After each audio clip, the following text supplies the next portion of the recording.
Welcome to this episode of Self-Made with Dee Brown, CEO. Thank you for joining me. My next guest was born in Pensacola, Florida. At the age of 8, he played his first organized football game on a team that was sponsored by the Salvation Army. He attended Escambia High School in Pensacola, Florida, where he played high school football and ran track. During his high school football career, his team won 2 state championships, and he rushed for 106 touchdowns and 8,804 yards. At the time, that was the most yardage in the history of American high school football. He played 3 years at the University of Florida in Gainesville, racking up 58 school records before being selected in the first round of the 1990 NFL Draft by the Dallas Cowboys. He soon established himself as one of the league's premier running backs. He was named NFL Offensive Rookie of the Year in 1990, and the following season ran for 1,563 yards to capture the first of his 4 NFL rushing titles. His impressive resume includes 3 Super Bowl championship rings, 8-time Pro Bowler, first in the NFL history to rush for more than 1,000 yards in 11 consecutive seasons, induction to the Pro Football Hall of Fame in 2010, and on October 27, 2002, he surpassed his hero, Walter Payton, as the NFL's all-time leading rusher. He also added Arthur to his list of accomplishments, publishing Game On, which outlined the principles that helped him succeed both on and off the field. Ladies and gentlemen, please help me welcome a gentleman that I'm proud to call my friend and brother, Emmitt J. Smith III, to Self-Made. Emmitt, glad to have you. Dee, how you doing, man? It's good to be on your show. Hey, Emmitt, I'm excited to have you on, man. This is one of my first episodes that I'm shooting, so I'm glad that you are able to be part of this story with me. I'm going to roll right into the show. So, Emmitt, first of all, you were born in Pensacola, Florida, May 15, 1969. We've talked about it many times. My son, Brandon, he shares the same birthday, so that's quite a coincidence there.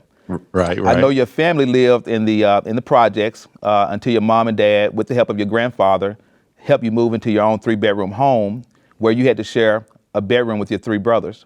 Right. Talk to me briefly about your childhood and some of the challenges and hardships you had to go through. Well, Dee, first and foremost, You don't realize what kind of hardships you have had in your life until you have something different and something better. And it's not really hardships at the time because you're living amongst your family members and you're going through life, and this is what you know. And what you know is great at the moment. This is it. This is the best of the best of the worlds that you can actually have. And so, but there were still challenges now, even amongst family members, as most families will have, whether it's my grandfather getting off work on a Friday night and having a 5th of gin and drinking a lot of gin and having a good time, or whether it's my father on his CB radio station interrupting everybody's television around in the neighborhood. So you watching a favorite show and here come your daddy on the CB radio station interrupting that. Or whether it's mom getting home late at night after working at a taco stand and bringing the food home when she's getting home by 10 o'clock. And beyond that, you had to deal with other elements of what society had to offer, whether it's, as they would call them, the night walkers, as well as you're dealing with some drug stuff around in the neighborhood, some gang, not necessarily gang, but you had some corporals in terms of people fighting, people stabbing, people shooting, just different types of things that you had to learn how to deal with. But life was good. And you learn how to maneuver through certain things and not only maneuver through it, but distance yourself from it. But the thing that my brothers and all of us gravitated to was sports. It was the one thing that we all had in common, from my mom, who loved the game of football, my father, who played football, my cousins, who were all football players, whether they played quarterback, linebacker, wide receiver, you name it, they did it. And so my brothers and Eric, Emery, and I, and we all kind of went in their footsteps. And so life was good as we know it at that time. Even having government cheese and pot of milk, Right. You name it. That's all that we knew. Right. And then when you learn something else, then you start to realize there's a significant difference than the haves and the have-nots. And, but you have great appreciation from which you come from. No, I agree with you 100% because, I come from similar circumstances, so I can relate to the times growing up, and we never knew that we were any different than anyone else. We would Exactly. go on vacation, pack up a cooler with Coca-Colas and chicken and And sandwiches. sandwiches and stay with relatives when we get there. So, I understand completely. But now I heard this story about you wearing your clothes inside out growing up. Tell me about that. What's that all about? Yeah, when you playing football in the park and you playing sandlot football after school, which we did quite a bit. One day I came home and there was grass stains all over my clothes, and my mom was hot because she had to wash them again and so forth and on and on. And she didn't want me to do that. And so what I did was I tried to get smart. I turned my clothes inside out and go play football. And then by the time I went home, I flipped them on the other side. So she wouldn't know. But eventually she still found out that I was out there playing football in my school clothes. And when you don't have the resources, you make do with what you have. Right. And, the one thing about growing up during, I want to say our era, is the fact that we were very, very creative. We were told to get outside in the summertime and stay outside until it started to get dark. Be home before the street lights come on. So you get creative. You find things to do. If we could not afford a basketball rim or basketball goal, guess what we did?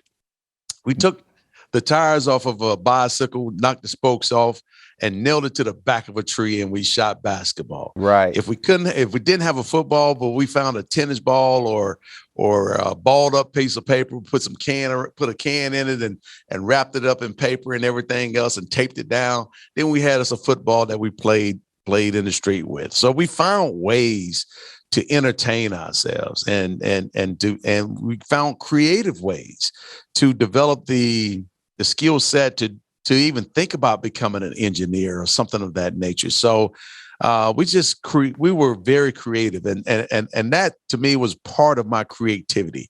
By not getting in trouble, by turning my pants inside out so my mom did not know I was out playing football in my good school clothes. That brought back a lot of memories. When I was growing up, we used to get a milk crate and we'll nail it to a tree, and that's what we used for a basketball goal. So I can relate to all those creative ways we used to find to have fun. But growing up, I know you always dreamed of playing for the Dallas Cowboys, but in order to make your dream a reality, you had to own your craft. What does that mean to you, just really owning your craft? Well, first and foremost, I would tell anyone that has any desire to find or to reach a level of greatness within their own mind, it's a process. It's not, and it is a journey, and there is no straight lines at all. There is a zigzag road up a steep hill. And the reason I call it a zigzag road up a steep hill, because you have to go through the process of developing not only the mental toughness that's going to be required to go through things that life is going to deal you along the way, but the steepness is going to help you develop the muscle strength and the endurance to continue to push yourself to another level of greatness. And the process is not for everyone. And you're gonna have to learn throughout the entire process that everybody cannot go where you're going. And you're gonna have to drop some people off. And if you don't have friends around you that are pushing you and challenging you to become the very best, then you don't have a great group of friends at all. You really have folks that are following, trying to do the same thing. When you're in a bad group, when everybody's is telling you you're doing great and nobody is challenging you, right, or no one is pushing you. And everybody just, you're right all the time. No, you're not right all the time. And so you have to learn how to weave yourself through this maze of life, gather the knowledge where you can gather the knowledge. If you're the smartest in your group, you're in the wrong daggone group. You need to get to another group. So that whole process of getting to where I am now, there are so many men and women that have poured into my life and poured into it at the right time, whether it's my mom and dad giving me the advice that they gave me before I became who I am on the public scene. or whether it was great coaches that gave me advice as I was playing a game of football, even at a young age, all the way up to where I'm at to this day. It truly takes a village, to be honest with you, to help shape all of us into the men and women that we're trying to become, that positive village. The ones that are going to tell you you're doing wrong, and the ones going to also tell you when you're doing right, and the ones that tell you you need to be humble because you're walking around with a level of arrogance. And you need to lower, you shouldn't be expecting certain things. You need to go earn the right to get whatever it is that you're trying to get. And I've had a lot of those folks in my life, and I'm so thankful for them because it's those things that have afforded me the opportunities that I see that's laying out before me right now. And I see the world through the lens of sports and through the eyes of the folks that have helped shape me into the man I am right now. Yeah, you touched on a lot of important things there, and I know that growing up, your family, experienced financial hardships sometime, and that so much so to you, I think made a deal with your mom to where you got a job so that you could have extra things, and you tell a story about loaning your mom $200 and not getting paid back. I thought about it, I said, she must be some kin to my mama. But talk to me about taking that leap from really going from nothing to being what I would call self-made. Well, it's funny because when you come from humble beginnings, the way you and I have come from, and you learn things, and those things are through the eyes of the people that you grew up with. And when you don't have much to invest in, you don't even have the conversation around the dinner table about investing. Yes, you have the conversation around the dinner table about business and everything else, but no one in your household really knows how to even start a business, let alone run a business.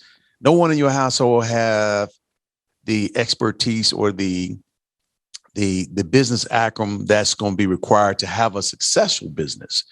They have the acronym of being a entrepreneur and being a small business, maybe a mom and pop business. But how do you grow a business to a multi-million-dollar machine and an organization that continues to thrive? What do you know about investing in yields and returns? Yes, you know about CDs. Yes, you know about taxes. Yes, you know about maybe some bonds. But do you know about stocks? Do you know about investing in real estate? Do you know what the yields and the returns and the risk factors really are? That was not a topic of conversation at the Smith household around the dinner table. Not at all. Right. But when you go from 0 to 100 in terms of finances, you go from college to $1 million. And then you realize that $1 million is really not $1 million. It's only $1 million on the surface, but after you pay your taxes, it's about 640 or 740. And that's when you realize that, hey, there's a lot more to just making money and saving money. Because at that time, I saw the world through the lens of my parents and my grandparents. Taking $600,000 or $740,000 or $1 million and putting it into what one would call, from my perspective, would have been a CD or a bond. But at that level, you're introduced to different types of investments. You have your balanced asset allocated portfolio of stocks and bonds and so forth. But then you also have this category called alternative investments, which means that, yes, you can invest in other high yielding things that can return the yield, but also the risk that comes along with it. And in some cases, some folks have enough capital to where they create their own private equity money and private equity funds that they invest personally in certain businesses. So all those things I had to learn. I had to learn throughout the years that I was playing professional football, but my focus was on my craft and owning my craft and mastering my craft and becoming the best version of myself on the football field. But what I learned was that there is a balance between the two, and you do have enough time to really engage with business leaders around your community, learn different things that you otherwise would not have learned when you was back 8, 9, 10, 11, 12 years old, even going through college. And you start to see the world through different lenses of the folks that you are around. That's why I say if you are the smartest one in the room, you're in the wrong room. You need to elevate yourself to the next level of rooms. And if you got folks that is willing to come with you, then you bring them with you. Because everybody should want to gain knowledge from people who've been there, done that. And that's the way I've always been. I've always been a sponge. I want to soak it all up. I want to understand what I don't know. Right. I want to be able to apply the things that I do know, and the things that I'm learning from others to who I am and own it for myself.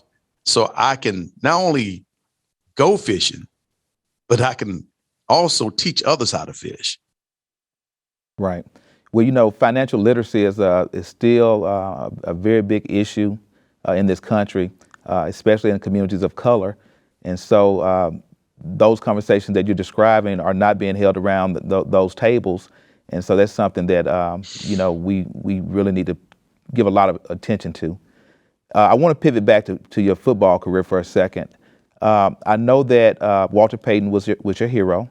Mm-hmm. On October 27th, 2002, you broke his record to become the NFL all-time leading rusher. Walk me through that moment. How did you feel? Well, I tell you, I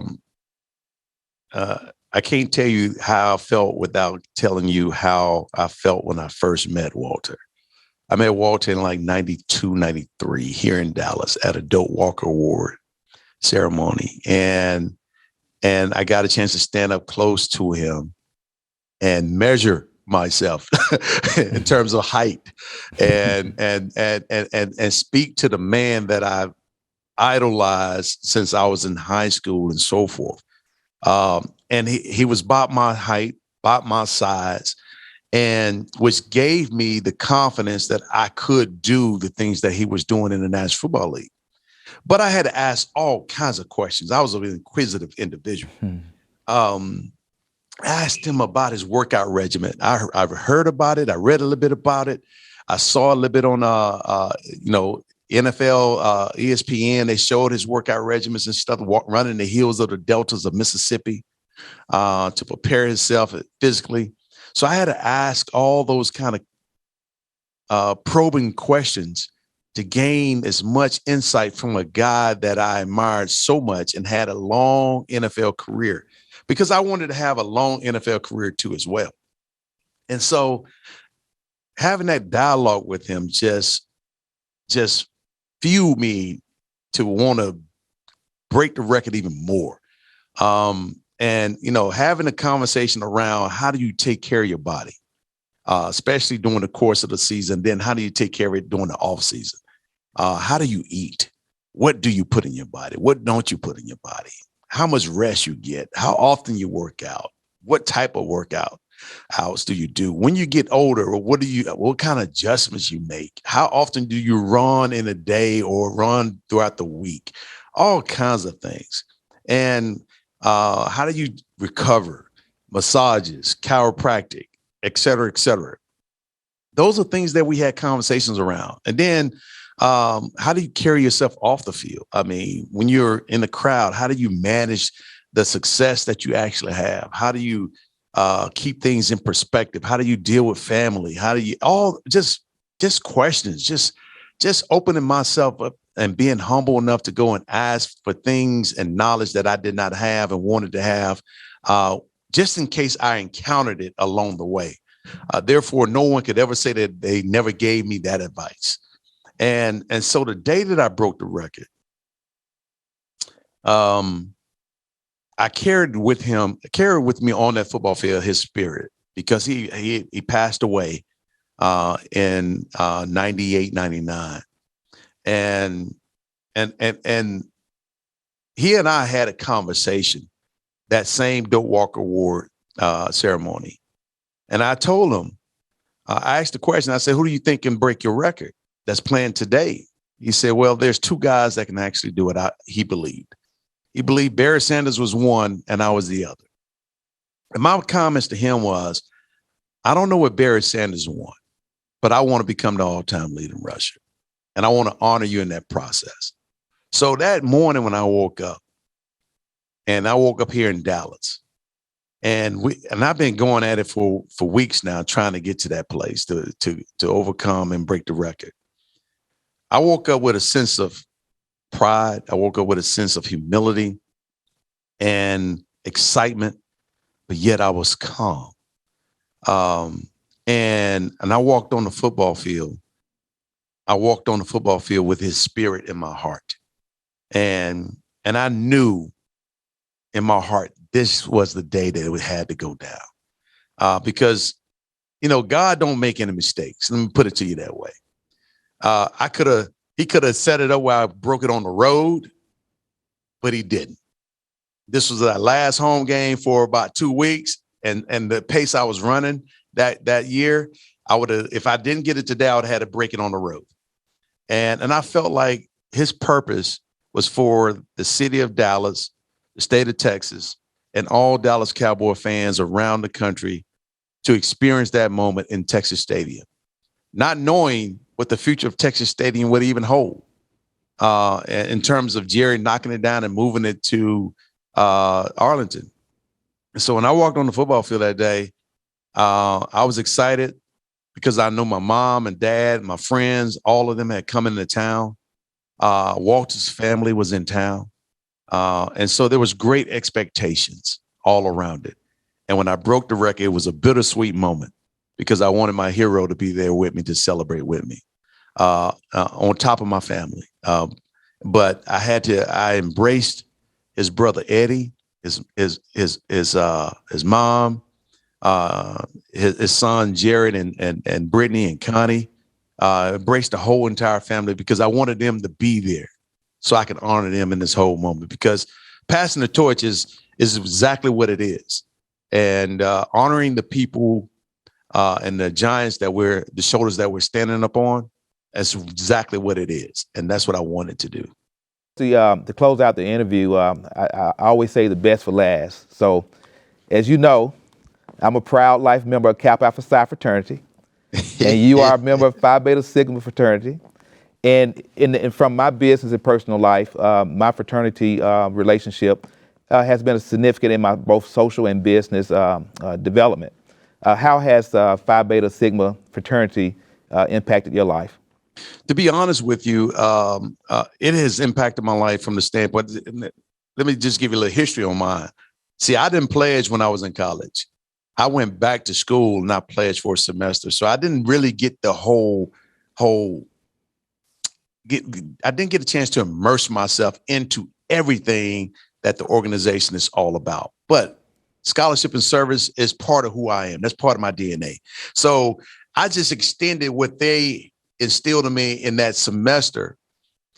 I extended it to what I do on a daily basis, and that is try to serve our communities in the best light that I possibly can and be a positive impact or a positive influence on our culture and represent us in a way that people can never say that there aren't any quality African-American men or women out here doing quality work. Right. And so my fraternity, I was talking to my fraternity brother, my big brother, Mike P, this morning. And so staying in contact with my folks and being invited not only to conclaves and things of that nature, things that I truly aspire to do. But when you have 5 kids, 2 that are still in college right now, one is about to get ready to go to college, and an 11-year-old that you're raising as well. And the businesses that we're talking about, there's only so many places that I can be at one time.